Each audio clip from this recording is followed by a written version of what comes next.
Gonna say good morning. My goodness, what day is it? Good afternoon, everybody. Welcome to the webinar. My name is Elise. I work for TCC Canada, and as people start showing up, what we'll do is we'll get you just to say hi in the chat bar. So at the bottom of your screen, you'll notice there is a question and answer section as well as a chat section. So if you pull up your chat, just leave us a comment, say hi, where you're from, and we will get started soon. We'll let some more people arrive. We had a really good response to this webinar, so I'm very excited. While people are showing up and leaving comments and whatnot in the chat bar, I will introduce TCC because I'm sure some people don't know who we are, but we are a virtual and office business solution provider. So we do virtual offices, things like mail service, phone service. We also do permanent office spaces, co-working spaces, so if you need just a flexible office space, and everything in between, meeting rooms. So our goal with all of these webinars is to help provide our community with support during this time. And we understand that a lot of parents are working from home right now, and we had Vanessa, who was so gracious to accept our invitation to come on here with us and help us out, because we know that working from home is hard with children. Yes. So I'll pass it off to Vanessa, and she'll do her intro for you, and then we'll get right into it. That is so fun. So thanks, Elise and the TCC Canada for having me. I was really interested to come on here this evening and talk directly to parents who are looking for, either advice, reassurance, ideas on what to do while we are at home working. I myself am in that bunch as well. So I'm very excited that you guys on as personal of a level as we can while we social distance. So I'm just going to share my screen here with you guys, and I can introduce myself. At any point, if you guys have any questions, you can put them in the question bar, and I'll try to get them while we go. And if not, we'll have some time at the end to get through them as well. So hi, I'm Vanessa Ravalico. I run My Little Lamb. So My Little Lamb, or My Little Lamb blog, is a resource for parents. This blog is a place where parents can be a part of a community that provides overwhelming support, encouragement, and resources in all things pertaining to parenthood. During this pandemic, parents are faced for the first time with an overwhelming shift and uprooting from our normal everyday routines. So we all have a common goal, and that really is to make sure that our children are healthy, safe, and happy, which is wonderful. I am going to give you a little bit of a background of me and how I've come to doing this blog, as well as my education and my experiential background to what I'm speaking to you guys today. So ever since I can remember, I have been drawn to teaching children new things, even in my early adolescence. I started nannying when I turned, I guess it was 15, 16 years old. I graduated high school early, and I moved to Edmonton, which was amazing. I love Alberta so much. And I was an au pair for two beautiful girls under 3 years old. So I was out there for a year, and when I came back and moved to Ottawa, it was due to falling in love with one of my little high school flings, and who I'm married to now. Sorry, that's why I mentioned that.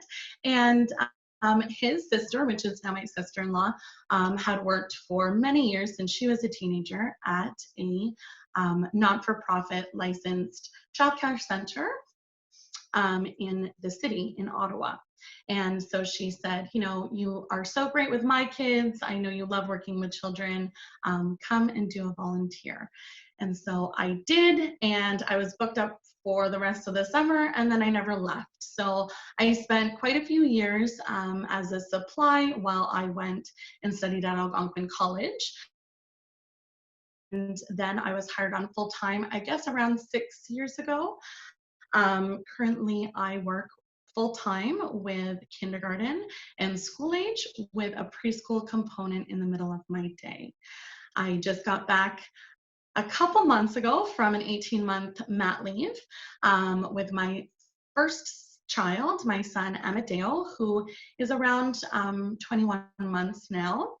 And, I was just digging my feet in back to working, with my colleagues and my coworkers and my team, and the wonderful families and children. And then now here we are faced with our reality. So I'm coming to you guys today with giving some advice and tips and tricks from my educational background and experience working in the field. And I'm going to try to mostly give reassurance about what is normal right now with your children. A lot of the feedback that I hear through my blog from parents is that what they're expecting or what they think their children should be doing at this time is way beyond their years of development. So just hearing that, your children and your child is doing okay, I find a lot of the time really eases our mind, which is wonderful. So we're gonna start this off with really just me conveying a message to you guys that educators want you to know during this time. So this falls under daycare educators, teachers. This is an unusual time that we're all experiencing in this together. So what we would like to tell you is that we are here thinking of you and your family daily. We are consistently and constantly running strategies in our mind of what going back to our new normal will look like for your children.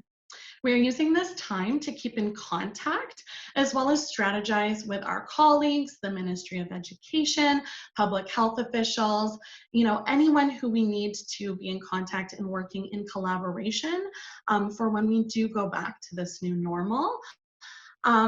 And how we can support your children's health and overall well-being when we do go back to work and your children go back to school and daycare. So this is our life, it runs through our veins, doing everything that we can with our knowledge, our education, and expertise to better your child's environment for learning and developing in all aspects. So we will get your children back on track. We will get them, hitting those important developmental milestones. We want to offer you the support you need. And again, like I mentioned, I do believe a lot of that is primarily reassurance. Reassurance that you are doing a really great job, even when you feel like the day is fleeting. Emotions have run high, and there has been more screen time than maybe you'd like to admit. That is me as well. Reassurance that there is no normal, that this is very difficult, and the majority of the time, it truly is just about survival and meeting those basic needs of existence, essentially. The most important thing at the moment is providing a safe environment, physically and mentally, for our children where they feel love and secure. I read a quote from a unanimous teacher that has been shared virally on different social media platforms, and it reads really true to this message and conversation that teachers and educators have really been having and wanting to get across to parents. So I just added the quote, and it's, "Please don't stress about schoolwork. When your children go back to school or daycare, we will help get your child back on track. That's our superpower. What we can't fix is social emotional trauma that prevents the brain from learning. So right now, we just need you to share your calm, share your strength, and share your laughter with your children. No children are ahead, no children are behind. They're exactly where they need to be." In the next slides, I'm going to offer some insight and easy actionable ways to help achieve this with your child or children while you juggle all of these added commitments during this pandemic, as well as, again, the reassurance that, this is going to look different for all of us, and to be very kind to ourselves as parents. So one of the biggest things that I recommend to parents right now is to focus on your environment. We are spending the majority of our time indoors, especially because it was quite cold, and spring is now around the corner, so hopefully we can get out more, but primarily we are in our homes, and our children aren't really used to that. So making some easy changes or really understanding how our environments impact our children is quite important. So parents have been giving me a lot of feedback, especially as of late, that they're worried about their children falling behind, either in learning new skills, that socialization is so important, and they're worried about their children their social skills falling behind or not progressing, especially young children I'm hearing from, and what the impact of social distancing will be. So our home environment and our interactions in and around our home with immediate family members, and this pertains to all the time, not just during a pandemic, which is why in my field, I work at a cooperative licensed childcare, and we work directly with families because the home environment is a very important piece for us to be able to work with your children and succeed in helping them, achieve a lot of the things that they need to achieve or we'd like them to. Our what will set the stage for openness to learn and develop new skills. It will help your children to gain confidence in trying new things, to push and explore emotional and physical boundaries in a safe space. Your physical at-home environment can strengthen social emotional intelligence, recognition and regulation, and so much more. So we can look at adjusting our children's physical space to help shift behaviors, help focus and attention span, complete a task at hand, and transition through their daily routines seamlessly. Now, before I go to the next slide, we can do this, but a lot of the time when we think about what physical things could be changed or shifted or altered, we have to look at really big picture of our individual child, what we're hoping to achieve. If it's, calm during a certain part of our routine or transition, how can we help, provide that calm and make that transition a little bit easier. But sometimes, and so what I've been hearing a lot from parents, and I want to let you guys know, is that sometimes this isn't about adjusting our environment and changing the behavior. It's actually when we take a step back and assess the overall picture, it might be completely normal as well as necessary for your child's development and learning milestones for certain things to actually be followed through. And now we're faced with, again, being at home in an environment that is a little bit foreign to us. Maybe we're not used to, facilitating these things. And so I completely understand how that can be very overwhelming at times, and I'm going to give you some really great examples and of what I'm talking about, this little bit of a mind shift and how we can help facilitate our children when this is the case. So in these cases, we can look at how we can support our children's growth, mastering different skills that there is a developmental need for, adjusting the physical space and a certain outcome. So I have two examples. One pertains to my child and something that happened 2 weeks ago. So I don't know if you guys have toddlers at home, but my toddler went through the stage of jumping on the couch. I am quite particular with my physical environment. I was grown up, I'm Italian, by the way, and I was grown up that in my grandmother, my nonna's house, we couldn't even look at the couch. We would destroy it. So, let alone sit on the plastic that is protecting the couch. So this is where this is instilled a little bit in me, and I have learned and grown up that definitely jumping on a couch would be a form of disrespect, and you just would not do that. However, when I take a step back and I really detach from my own feelings, I have to recognize that my toddler is not jumping on the couch out of a form of disrespect or trying to test limits. What they're trying to do is learn and feed into those gross motor skills. My toddler is inside. We live in a construction zone, front and back. We cannot be outside during the day. If I am outside, I have to strap him in the car and go somewhere that would be conducive and appropriate during this time to play. So that's not very often. So there's a couple reasons why I don't want him jumping on the couch though. Yes, I don't want him to ruin my couch, but one of the biggest things that I'm sure you guys have been saying to your children a lot is if he were to catapult off the couch and go into the corner of my desk, or the coffee table, I should say, he potentially could have to take a trip to the hospital. And that is the last place we want to be with our children right now. So it is also a safety issue of why I don't want him to do that. But discouraging the action just verbally and trying to bring him down from the couch, again, is going to be quite difficult, and we are going to be butting heads because there is a developmental need and action that needs to be fulfilled from my toddler.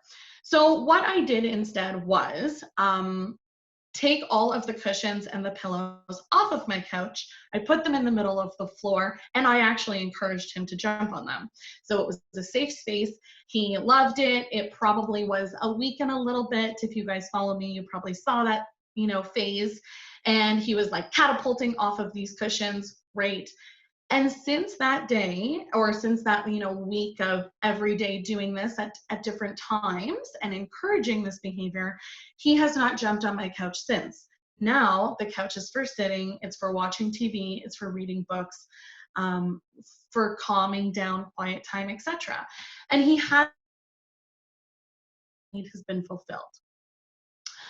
Another example, which if you guys have older children who are, doing online learning, I wanted to give you an example about how you could set up an area if your child is having difficulty focusing and having an attention span to actually do their schoolwork. So my example is your child is used to sitting at the kitchen table to have their meals as well as free art play. So that could look like coloring or painting or, doing whatever they would like, free art, being creative, using their imagination.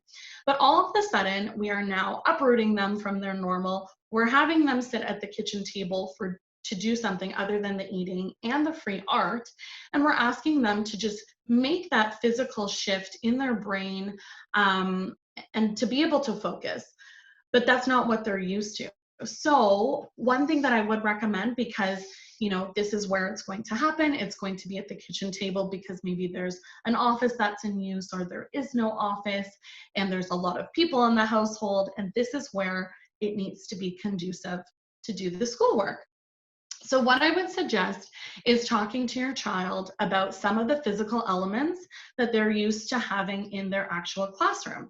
Sometimes that could be a name tag that is on the desk. A lot of the times in kindergarten, grade 1 and 2, that's what is done. So you could take some time during free art to create a beautiful name tag. And when you go from the shift of free art or mealtime to schoolwork, you would physically, with your child, put the name tag on there. Or another example, potentially, let's say I was their teacher, I'm about to get on, they're going to start. You could create a banner and stick it on the wall or window and say, Mrs. Ravalico's class. Making those shifts and working with your children about talking about this is now a space for learning will help that physical space do what you need it to do and to help your child perform. So to help support your child or children's environment to enrich their development, to help build positive emotional intelligence and help behaviors, we do need to reduce clutter and implement organizational systems. At the moment, I'm working from home, I am running a business, I have a toddler with me all the time. There is not much room for me, especially because my husband has been working outside of the home, really long hours. There's not a lot of time for me to do a lot of household tidying or organization or upkeep. So I have something that I like to encourage parents to think about in regards to their child's behaviors or the outcomes that you want, whether that be encourage independent play while you work, or having some moments of calm throughout your day, or a space where they can go and learn how and regulate their emotions. These are called my non-negotiable areas. These are the areas that 100% multiple times a day have to be reset for that outcome that I want. And then everything else is really fair game. So I'm just going to tell you what my non-negotiable areas are and why. One is Amadeo's purpose-built playroom, which is on our main floor. I am in it right now talking to you guys from it. And that is, we reset with him. I say we're tidying up now, we're going up for a nap. So anytime there's going to be a transition, going to like a sleep, going to another area, and then coming back from that. So we're resetting at nap time and we're resetting before bed. So when Amadeo wakes up from his nap and he comes back into his play space, it is ready for him to start a new sequence of play, or he can use his imagination to do something else. But there's a sense of calm that he actually then can start directing his own play as a toddler. If stuff is everywhere, it can overwhelm the brain. It can essentially do the opposite, which is he would want to not engage with anything.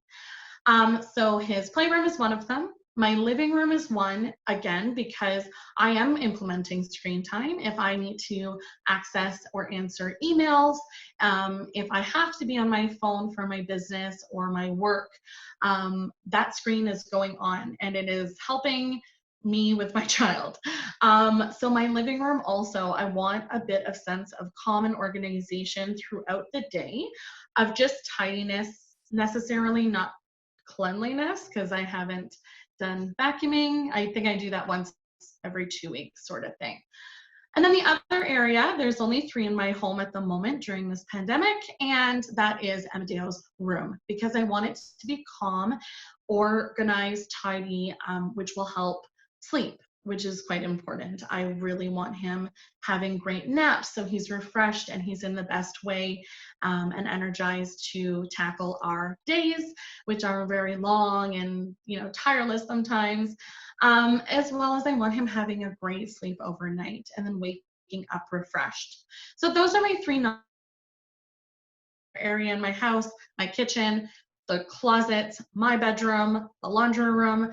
It looks like a bomb has went off, but those are things that I need to, for myself and my family, leave so that everything else can run a little bit more smoothly for my family and the outcome that I want right now. Before I move on to independent play, I'm just gonna see, oh, no questions so far. You guys have any questions while we're going on? Again, I'll try to kind of hit those, as well as if you want to give feedback, if this is something that can resonate with you, let me know. I also have a full hour class on environmental focus, and it touches on all different age groups, many actionable things that you can do within your home, especially during this time. But I couldn't fit all of that in 1 hour in this webinar. So if that's all good, we're going to move on to independent play. And this is something I really wanted to touch on with you guys, especially because I get this asked a lot. And a lot of what I'm getting asked, as well as we had a question here already tonight, is because we're at home having to fulfill certain jobs, a lot of what I'm hearing is how do I get my child to play independently? But unfortunately, as an educator and knowing how a child's brain works and where they're at developmentally, I want to use this opportunity to educate you guys, because independent play will look different for all ages. At the moment, some ages, independent play in the sense of you sitting at a desk at a computer getting your work done for 8 hours straight, and your child playing with potential activities that you've set up, or the toys that or resources you've provided for them, may not look like that. It may look like parallel play, which I'm going to kind of explain, and things like that. It depends on your child's age. So the idea of independent play across the board is kind of unfair for your child, as well as our putting expectations on ourselves, because a lot of the time what I'm hearing is parents are feeling like they're failing, that their child isn't playing independently when they need to be working, and they think they're doing something wrong. Maybe they've tried different activities that they've seen online, and their child is only engaging or interacting with, let's say, 10 to 15 minutes. But you could tell me the age of your child, and that could be extremely normal, or extremely great for your age. That means that your child was extremely interested in the activity or the plays that you've put out.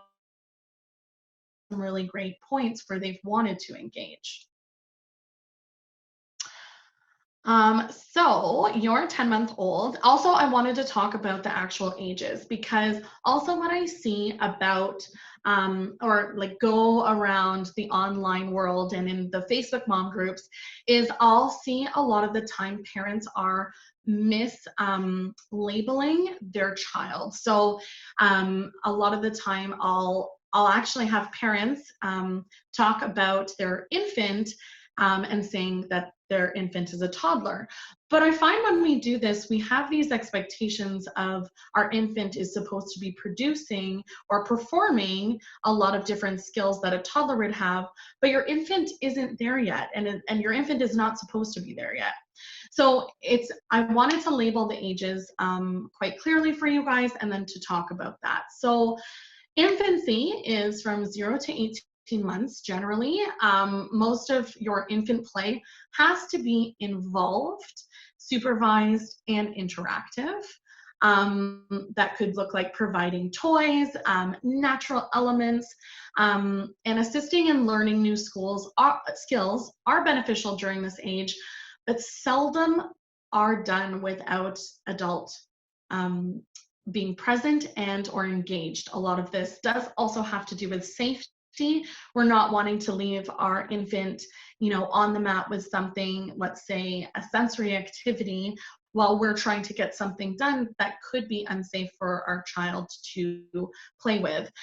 So Amadeo, my son in the very top picture up here, was around 10 months old in this picture. And he right now is playing and exploring with these circle blocks independently. I am right there though. So he is feeling my presence, he is seeing my presence, and he knows that he is safe and secure to explore while I'm there.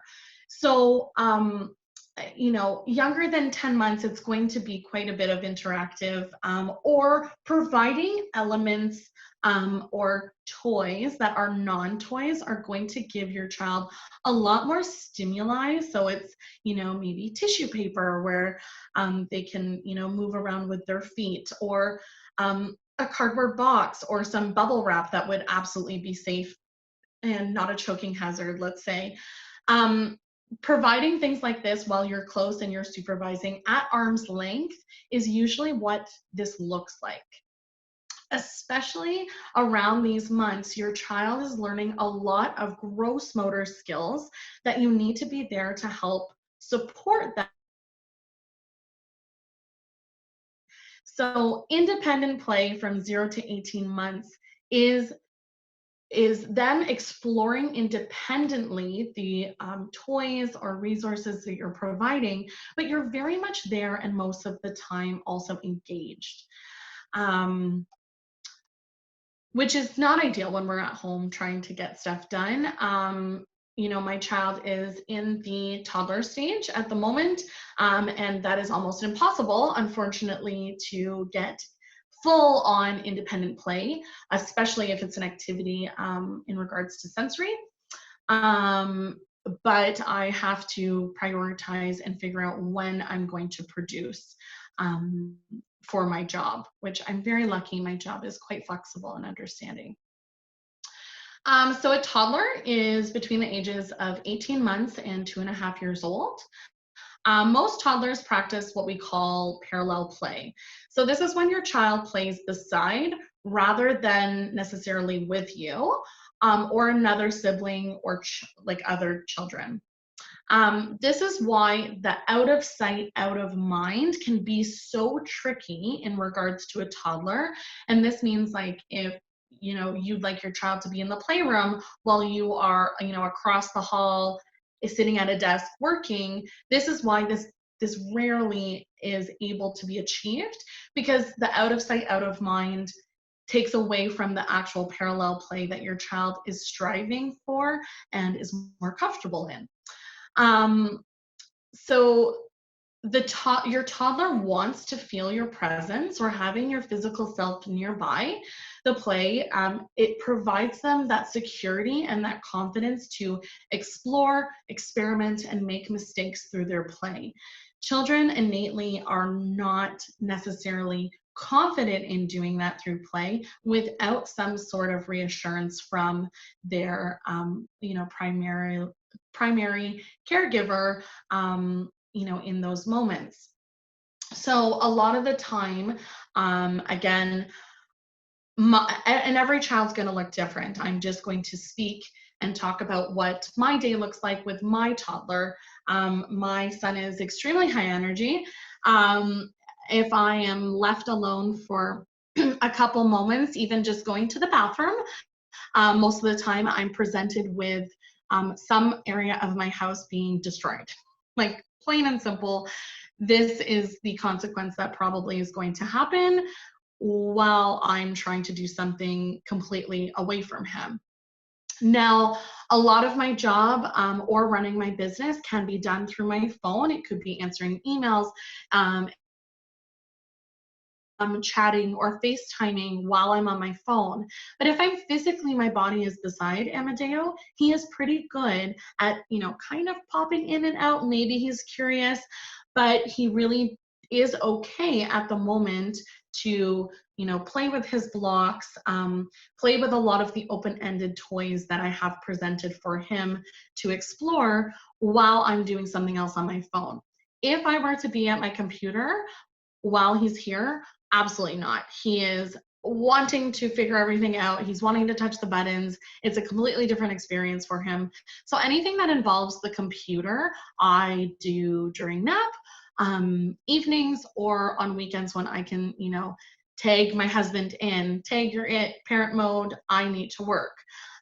So if your job does allow that flexibility of you being able to group together stuff to work on, if you have a toddler, that is my best bet, and that's going to give you the least amount of stress on you and your child throughout the day. Or if you have another, your partner's working from home, I very much recommend doing the tag teaming. And one of my friends actually just posted the other day, she called it triaging their meetings. What a time to be alive. We're going to triage our meetings. Preschoolers, so 2.5 to 4 years old is that preschool timeline. Around this age, your preschooler will be starting to engage in what is called associative play. Here your child plays with you, a sibling or other children, but their play is not really organized towards a common goal. So around, age 3, your preschooler potentially will experience a longer attention span and will really enjoy, the social aspect of playing with someone else. At the moment, if there isn't, other siblings, or potentially that dynamic is, creating potentially more frustration or tension in the house, they're probably going to be searching for that for you. How I recommend kind of combating this is explaining to your preschooler and being very consistent. So one day do not say that you're going to do this, but then do not follow through. It's going to make the next time you're wanting to have this outcome a lot more difficult. But what I recommend with a preschooler is actually giving them time allotted for this play. So talking to them about, this is what this is going to look like at this time. We are mommy or daddy, whoever is going to have time, and we're going to play together. Whatever you want to play, we're going to sit down together and we're going to play. Be on the computer working because we're going to get some groceries, and we have to work right now, just like we would if you were in school. And you're going to either do, well, preschoolers are not doing schoolwork, but you're going to watch Thomas the Train right now. Having that language and communication is really important, because they're not worried about you never playing with them. They can grasp the understanding that you will. It's just not right now. And then once you practice this throughout your days, they're going to be able to anticipate that time and be very secure in that. So it's going to be less and less that they're begging you to play with them while you're trying to work, if you allot that time for them.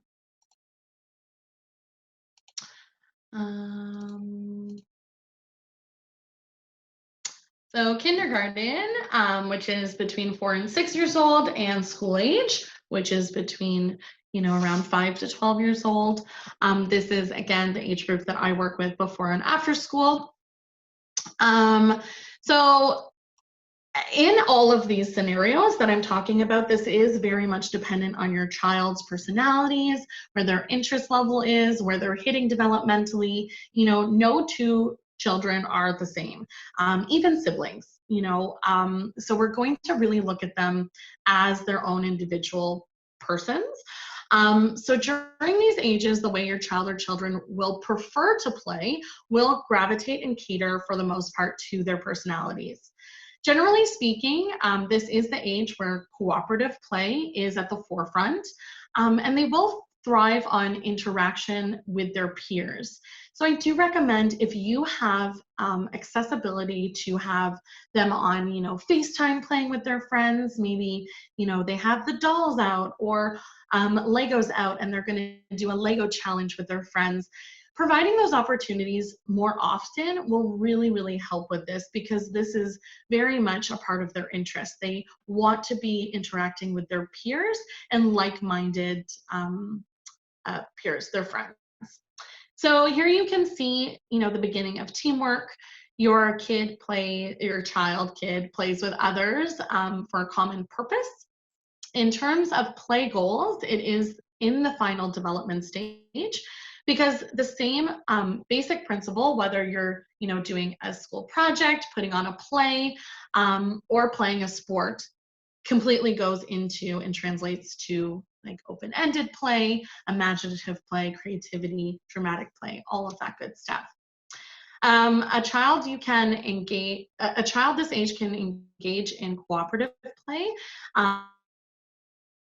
in a classroom.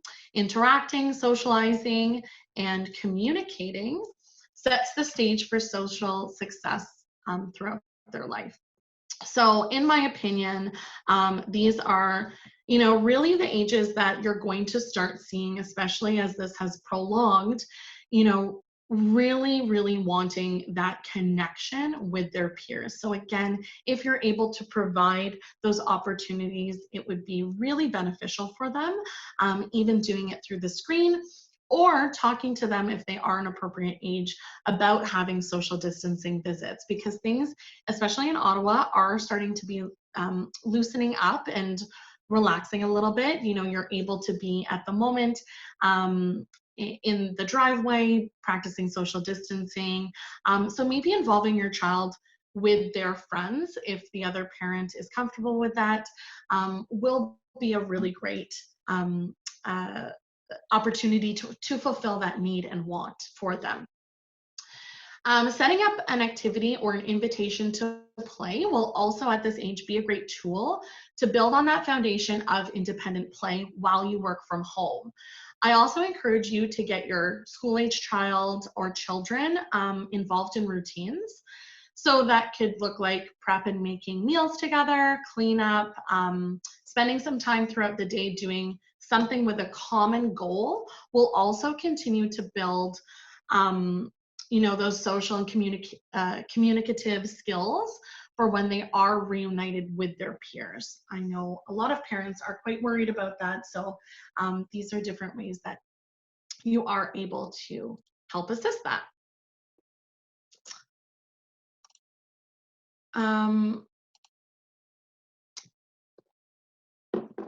So I also have broken down and made and created different classes. They are sensory activities and different play ideas and stuff in those individual ages, because again, it looks different for all. And you set the foundation at each stage to when the point, when your child is at the stage of true independent play, they will have those skills and they're very used to, and they have that foundation to build on and to play with. So again, those are an hour classes in itself, and they are separated for the individual ages of your child or children. So routines during a pandemic, what we are going through right now. They probably looking different, are quite crazy, and not the normal. And it's important to acknowledge that and recognize that. So how to reframe your family's routine to help support calm and productivity while at home with your children during a pandemic. I encourage all parents to first acknowledge how much more you are actually doing on a daily basis.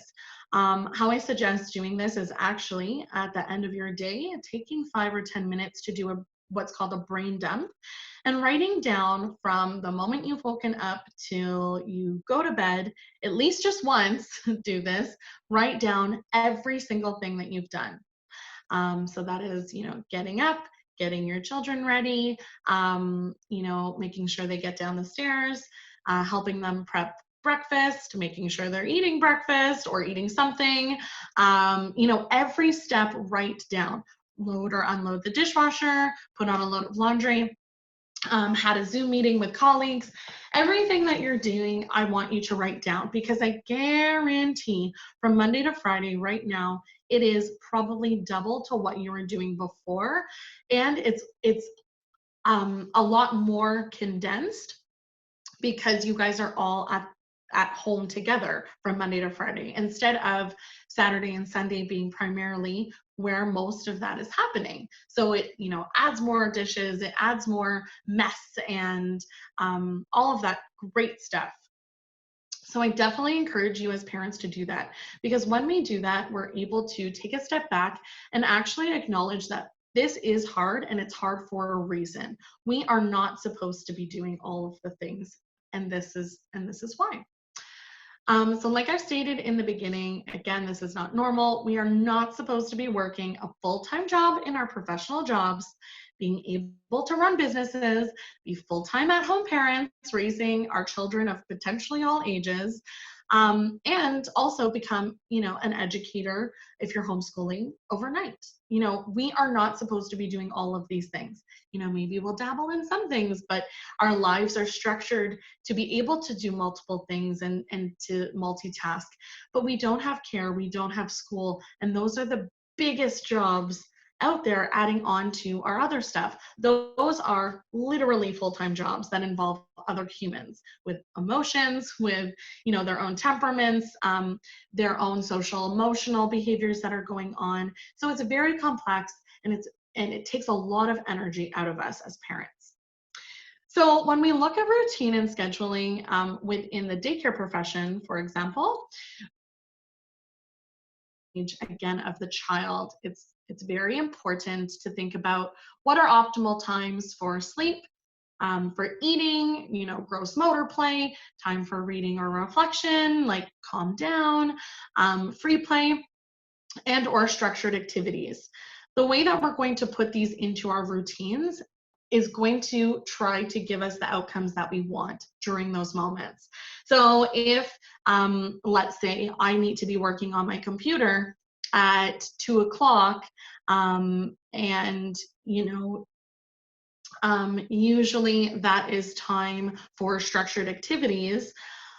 Maybe that day we're not going to do structured activities that way. Maybe we're going to relax the schedule and we're going to have some free play or some reading and or calming reflection time. So that could be looking like even putting a television show or a movie on. You can rearrange and be flexible in that sense to help your schedule. Okay, I'm gonna look at that question, I think, at the end, just because it has quite a bit to it and I want to be able to focus and answer that for you. So what we truly account for and work, and what we do is we work with the individual children or child, is how they manage and handle each transition from one point of the routine to another. Transitions are the hardest part for anyone, even adults. We might think, okay, it's really easy to do this and this and move on from an activity and start another, but it's really hard. And it's especially hard for children, especially younger children.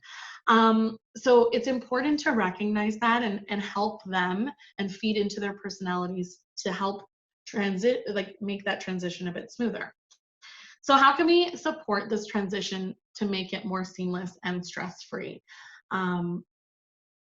Daycare to home looks quite different, but what I would recommend, so for instance, we're going to talk about having the routines be a little bit more relaxed, but we're also then going to move forward and talk about transitions and routines, having certain things, this is kind of like the non-negotiables of my cleaning, be the exact same, and why. So that's going to be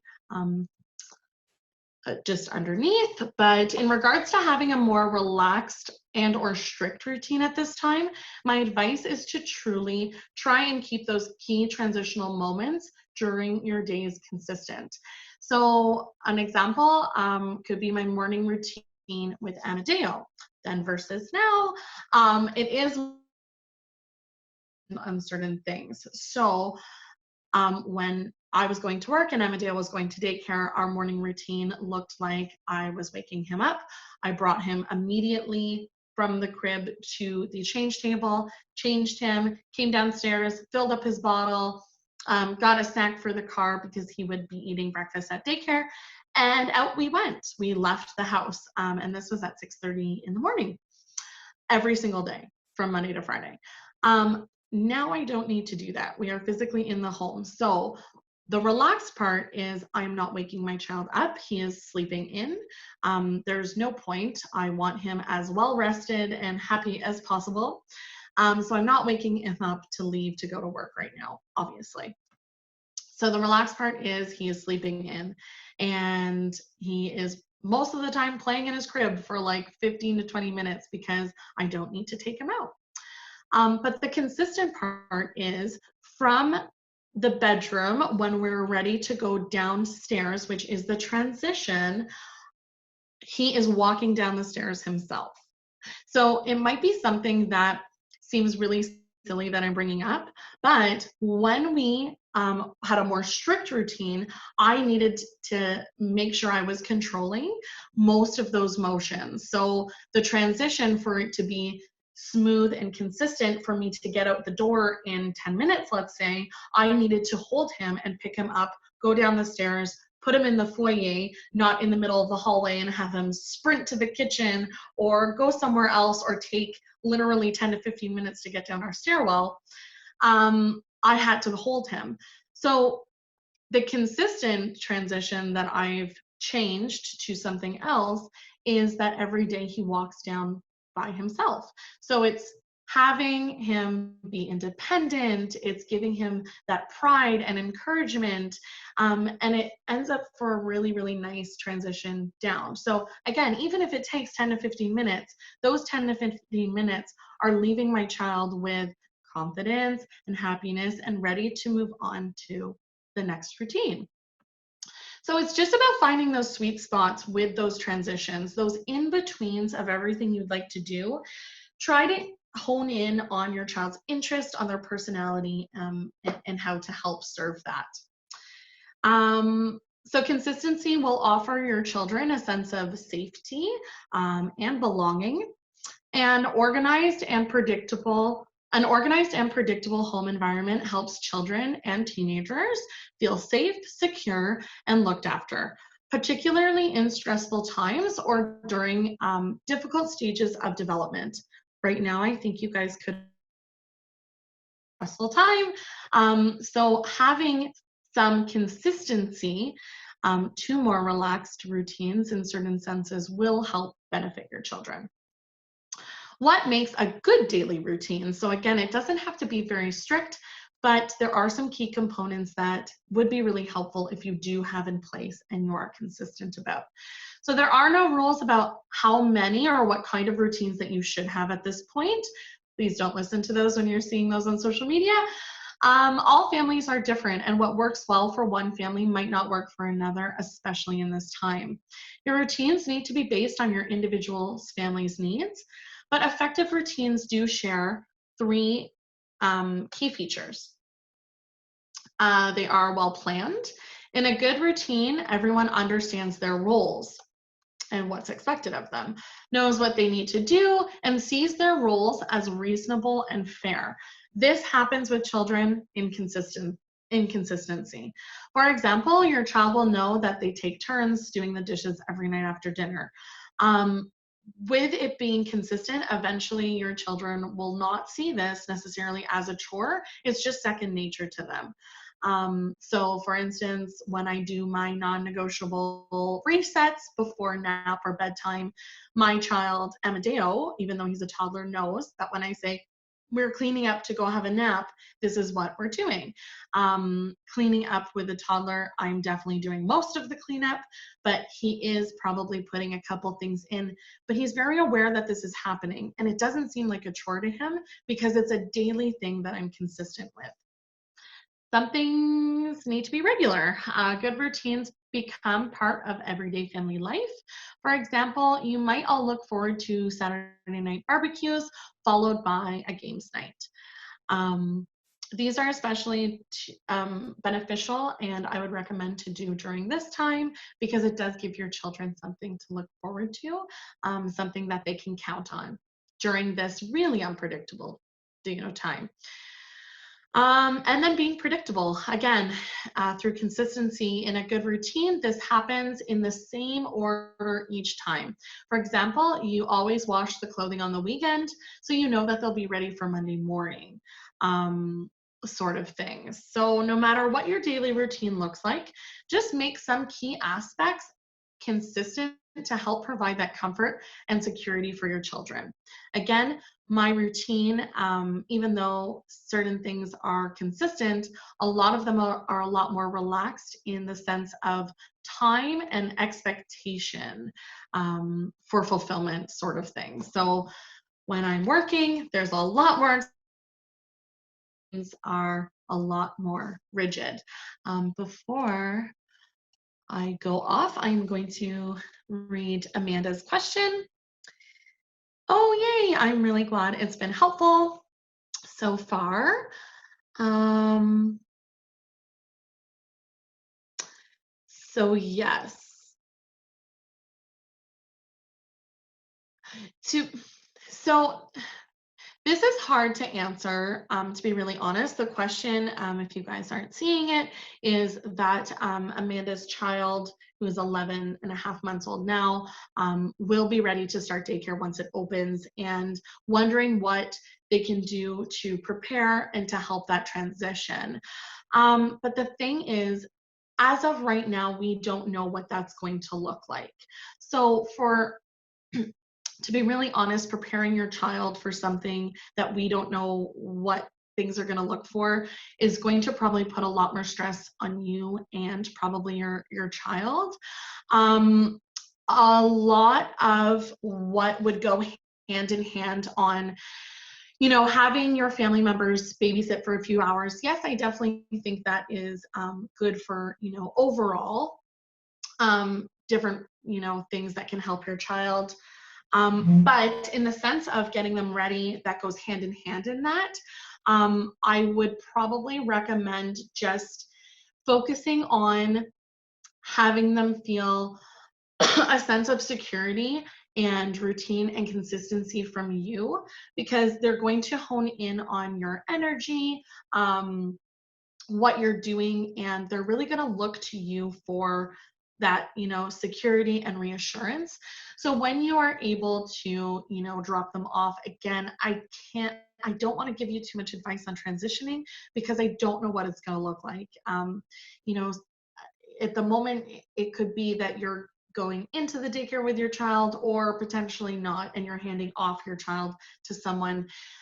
We don't know what it's going to look like yet, and it's going to be in the best interest of everyone involved. So what I would just recommend is is to have that foundation of trust and security with your child. So when you say bye to them and you are transitioning them into daycare, when you say to them, it's okay, you're going to have a great day, you're learning, you're safe, you're happy, kiss them goodbye and go.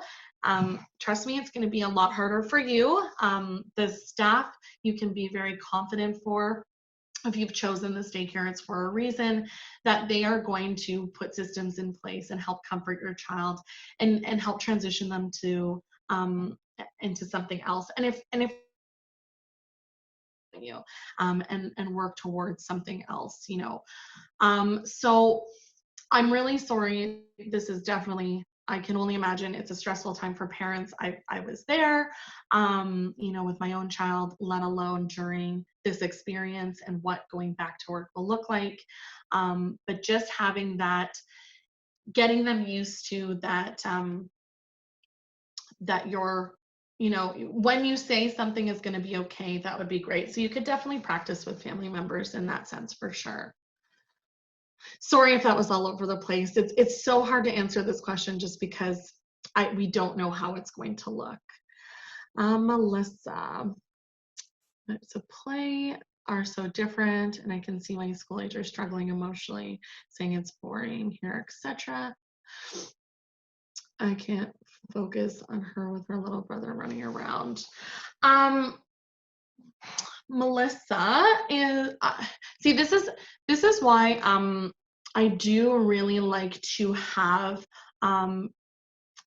these questions go through either a consulting session or a class, only because there's a lot more back and forths to these questions that I need to have to gather information to give my advice. And so in this situation, I would be asking, if your child is sleeping, because if your child is napping, even just for a little bit of time, those are those opportunities where you can have your child who is older engage in more, complex play that may be challenging them, that may be, deemed unsafe for your 2-year-old to interact with, but perfectly fine with your 5-year-old. And then you will not be distracted. You can actually hone in and focus on her. So really, a lot of the time when you do something that is intentional like that, and it may look like on a weekend, if your partner is working during the week, one parent could be with one child when able to, and then the other time when you're with your other child, letting them know that this is their time with you and you're making the effort to fulfill that need while their sibling is somewhere else, is really great and will help a lot with that. Where can we sign up for your environmental focus workshop? So I just had one last weekend, but I did add one more. I have to add it to my website. But if that is it, I will explain where you can go on my website on this page here. So again, thank you guys for joining. I know days are long and the evenings are short in our time, so I really appreciate you guys taking the time out to come and listen to me tonight. That you can take away from this that can be beneficial. So this won't be for our forever. We will come out of this on the other side, including our children. They will be stronger and more resilient than ever. as well as us. You've got this. So to find me or follow me or to ask very specific questions, again, I offer consulting. I put a lot of information on my blog, on Facebook, on Instagram. You can visit me on my website, mylittle.lamb.ca, and you can go to virtual classes and workshops. And you can see the lineup for this month. Again, I'm going to add some stuff to it, as well as I'm going to run a little bit differently how you can sign up for that, just to make it a little bit more user-friendly. But the classes have been really amazing. They are run through Zoom like this, but they are through meetings, so they're much more interactive, and there's a lot of opportunity for me to customize what you specifically are struggling with your children.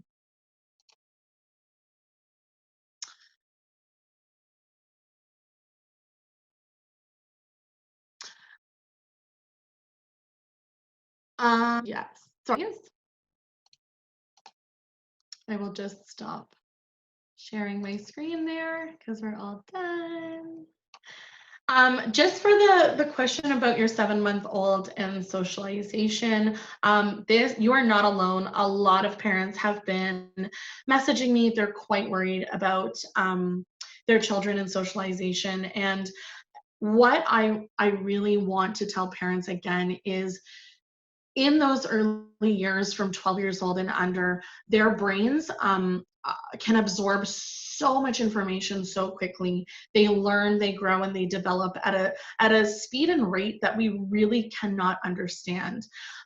Their brains are like supercomputers, and us, after we have these children, are like the slowest things in the world. Like, we can't even comprehend. So a lot of the time, our worry in this, I would like to reassure you that once your children are back into their learning environments, whatever that might be or whatever that might look like, their brains are so resilient. And once they're with, their educators who are educated and trained in how to, help work through those and hit those developmental milestones and work on those social skills and all of that other stuff, they're going to pick it up. So I really would not worry. Again, what we would like you to focus on is just safety and reassurance, happiness in your home right now. Please don't worry about all of the other developmental stuff. We are going to take over when we can.